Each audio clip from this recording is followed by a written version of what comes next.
Hi everyone, welcome to my channel International Storyteller. In this channel you will find true horror stories worldwide. These stories are for entertainment purpose only. In this video I will tell you the story of Yuki Onna, a Japanese ghost that is associated with winter and snowstorm. Yuki Onna is a Japanese ghost belonging to the yokai. Yokai is a kind of supernatural beings like spirit, demons and other monsters from the Japanese folklore. In Japanese language, Yuki means snow and Onna means woman. So Yuki Onna means snow woman. It is also known as the snow ghost or the snow witch. Yuki Onna live in the higher altitudes or colder parts of Japan. Anywhere there is ice and snow in Japan you will find stories of the Yuki Onna. She appears on snowy night as a tall and beautiful young woman with long black or white hair. She never grow old, and her lips are blue, and her skin is so pale that it is often described as transparent. Yuki Onna is said to have deep violet eyes. She moves without leaving trails as she seems floating in the air.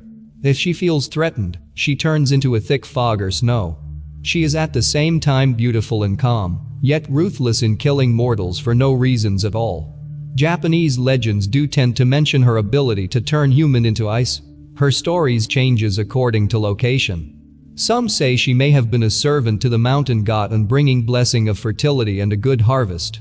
Some other folklore says that Yuki Onna would arrive on New Year Day, that is the first day of January, and then leave on the first day of February.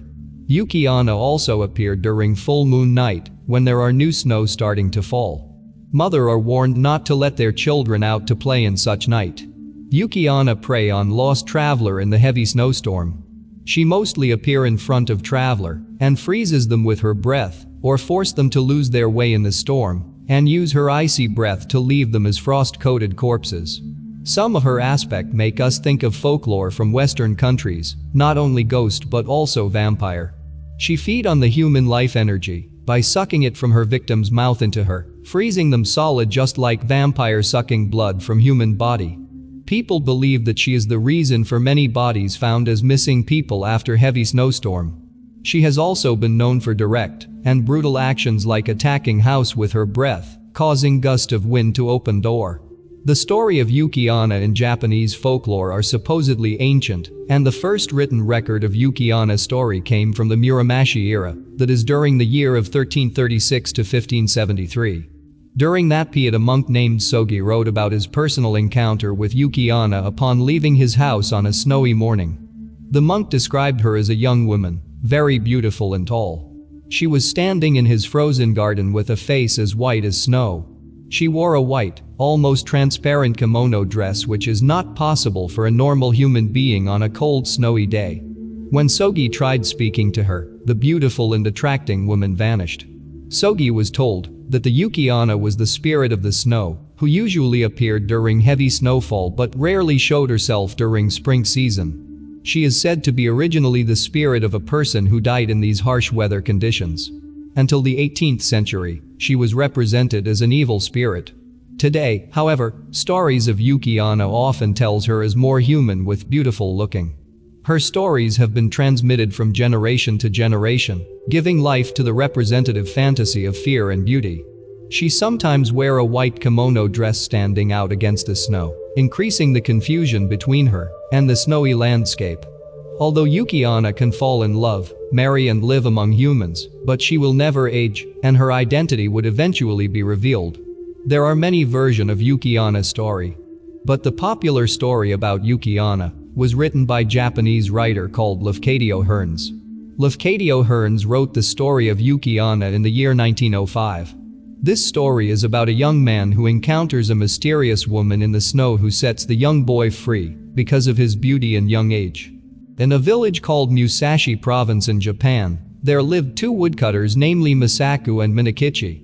Masaku was an old man and Minakichi was a young boy of age 18 years old, and he was Masaku's apprentice. This means that the young boy Minakichi was learning from his master Masaku to become a woodcutters. Every day they went together to a forest situated about 5 miles from their village. On the way to that forest, there is a wide river to cross. There had been several attempts to build a bridge to cross the river, but after heavy rainfall, the current of the river water became too fast and very strong. As a result of this, the bridge was each time carried away by the flood. No common bridge can resist the current when the river water rises. Therefore, people who wanted to cross the river had to use a small passenger's boat owned by a ferryman. So Masaku and Minakichi would use that boat to cross the river to the other side. One winter day, Masaku and Minakichi had gone out as usual and used the boat to cross the river. They spent the day gathering wood, and as it was growing dark, they realized a snowstorm was approaching and made their way back to the river. Unfortunately, when they arrived, they found the ferryman had taken the boat to the other side of the river and gone home. The snowstorm hit them, and as it was no day for swimming, they took shelter in the ferryman hut nearby, thinking themselves lucky to find any shelter at all. The hut was very small, and there is no any place in which they could make a fire. The hut has a single door but no window. Masaku and Minakichi fastened the door and lay down to rest with their straw raincoats over them. As the snow came down, they thought themselves lucky to have such shelter at all. At first they did not feel very cold, and they thought that the storm would soon be over. So they settled the night covered only in their straw raincoat.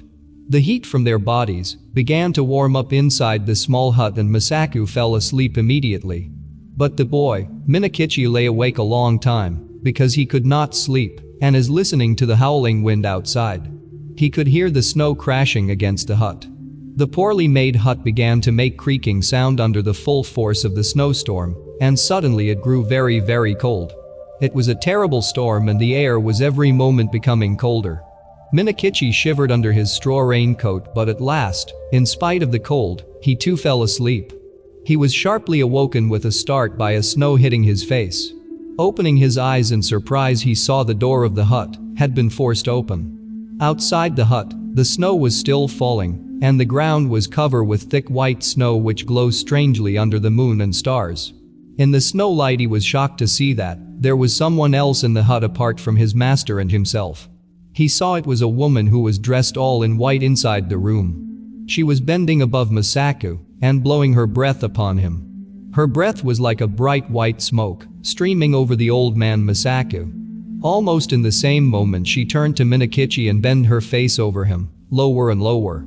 He tried to cry out, but found that he could not utter any sound. He tried to move, but he couldn't move his body too.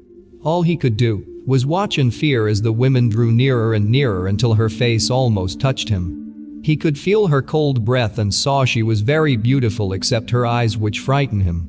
She bent over him looking at him for a while, and then she smiled and whispered softly, "I intended to treat you like the other man. Have no fear, I feel pity for you and I will not hurt you now, because you are so young and a pretty boy. But you must never speak of what you have seen this night, not to the sun, moon, stars, not to anything. If you ever tell another person, even your own mother or another living being, about what you have witnessed tonight, I will immediately know. I will come for you and I will kill you. Remember what I say, and do not say you have not been warned." For a few terrible moments she gazed into his eyes, then she straightened up, turned from him, and walked out of the hut, and into the snow she disappeared. After the women disappeared, Minakichi found himself able to move. He jumped up and looked quickly out of the door, but the woman was nowhere to be seen, not even her footprints. The snow was thick on the ground, and it was driving furiously into the hut. Minakichi returned to the hut and closed the door. As he closed the door, he was wondering if he had been dreaming, and the wind had blown the door open, and might have mistaken the gleam of the snow light in the doorway for the figure of a white woman, but he could not be sure. He turned to Masaku, but was shocked to see the old man. He called to Masaku, but there was no answer. Minakichi was frightened because the old man did not answer and had not moved his body. He touched Masaku's face and found that it was as cold as ice. He shook his body, but it was lifeless, and realized his master Masaku was dead. With nothing else he could do, he settled down to wait out the night. In the morning the storm was gone, and the ferryman had crossed the river. On entering his hut, he was surprised to see the unconscious figure of Minakichi and the frozen dead body of Masaku. He promptly gave aid to Minakichi and managed to revive him, but there was nothing he could do for Masaku, who was now frozen solid. The ferryman brought Minakichi to his home. Minakichi came to conscious, but he remained a long time ill from the effects of the cold of that terrible night. He had been greatly frightened also by the old man's death, but he said nothing about the vision of the woman in white. With care and over a period of time, Minakichi recovered in full from his trauma. The death of his master and his encounter with the snow woman had left intense mark on him. He spoke nothing of these incidents to anyone, not even his mother who took care of him. Eventually he grew fit enough to resume woodcutting to make a living. As soon as he got well again, he resumed his work. Every morning he would walk to the river alone and cross over to the forest. Then he would collect bundle of woods that he can carry and coming back home at nightfall. His mother will then help him to sell the wood. Time passed in this way, and some 12 months later, one evening in the winter of the following year, he was on his way home with a bundle of woods on his shoulder. He was walking fast wanting to get home when he overtook a girl who happened to be traveling by the same road in the same direction. She was tall, slim and very pretty. As he was walking past, Minakichi called out to her as a friendly greeting. She answered Minakichi greeting in a friendly way, but Minakichi was struck by the sound of her voice, which sounded very pleasant to listen to the ear as the voice of a songbird. He slowed down to her pace and walked beside her. The beautiful girl seemed open and frankly to conversation. And then Minakichi began chatting with her. Minakichi told her his name, and the girl said that her name was Oyuki and that she had lately lost both of her parents. She was on her way to Edo, where she had relatives, and hoped they would help her find a place in a rich family as a servant. Edo is the former name of Tokyo, the capital city of Japan. Minakichi soon fell charmed by this strange girl, and the more they talked and traveled together, the more charming she became to him. The more that he looked at her, the more she appeared to be beautiful. As they walked along, and at last he asked her whether she was engaged to a guy. She answered laughingly, saying that she was absolutely free. Then, in her turn, she asked Minakichi whether he was married or pledged to marry. He told her that he too was free, although he had only a widowed mother to support. But the question of an honorable daughter-in-law had not yet been considered, as he was very young. After these confidences, they walked on for a long while without speaking. But there is an old saying, when the wish is there, the eyes can say as much as the mouth. The more they walked together, the more they liked each other. By the time they reached the village, they had become very much pleased with each other, and then Minakichi politely asked Oyuki if she would like to rest and take refreshment at his home for a while and meet his mother. After some shy hesitation, she agreed. She went there with him, and his mother made her welcome and prepared a warm meal for her. Oyuki behaved so nicely that Minakichi's mother took a sudden fancy to her and asked her to stop the night and take a break from her long journey to Edo. She agreed to Minakichi's mother to delay her long journey to Edo and spend the night with them. The next morning, as she was preparing to leave, Minakichi's mother came to her and asked her to stay for a few days, saying she really enjoyed her company. As the girls stay in the house, Minakichi and Oyuki fall in love with each other. After that, Oyuki never went to Edo at all. She remained in the house and was gladly accepted into the household as an honorable daughter-in-law. Indeed, Oyuki became the perfect daughter-in-law. When Minakichi's mother died 5 years later, her last words poured nothing but love and affection upon her son-wife. Oyuki gave her husband many beautiful children. All of neighbors and local people saw Oyuki as a wonderful woman. Most of the local women grew old early because of hard work and poverty. But Oyuki remained as young, fresh and beautiful as she'd been the first day she had met Minakichi, even after giving birth to many children. Minakichi loved her dearly, and one night after the children had gone to sleep, he was watching Oyuki sewing by the light of a lantern and said, "Watching you sewing with the lantern light reminds me of a very strange experience I had when I was a young boy of the age of 18. In all of my life I have never met anyone as beautiful as you, and as white and perfect as you, except once I saw somebody as beautiful and white as you are now. Indeed, she was very much like you." Without lifting her eyes from her work, Oyuki responded, "Tell me about her. Where did you see her?"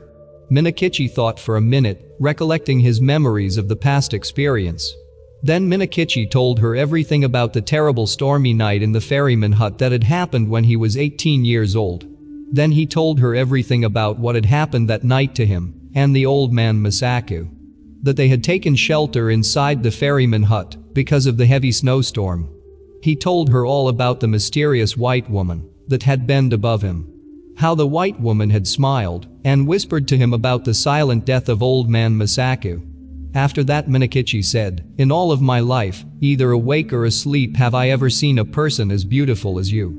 However, this white woman he saw inside the ferryman hut when he was 18 years old was the only time that I saw a being as beautiful as you. He continues saying that she was not a human being and he was afraid of her very much because she was so white. He had never been sure whether it was a dream or the spirit of the snow.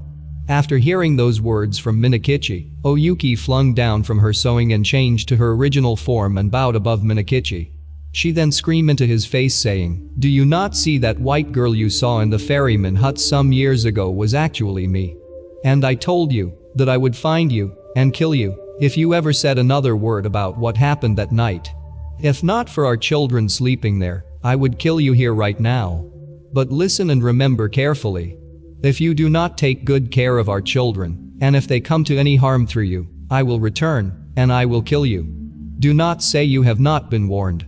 As she screamed, her voice became thin, like a crying of wind. Then she melted into a bright white mist that spiraled up and around the roof beams, and left through the smoke hole, screaming into the night, and was never seen again.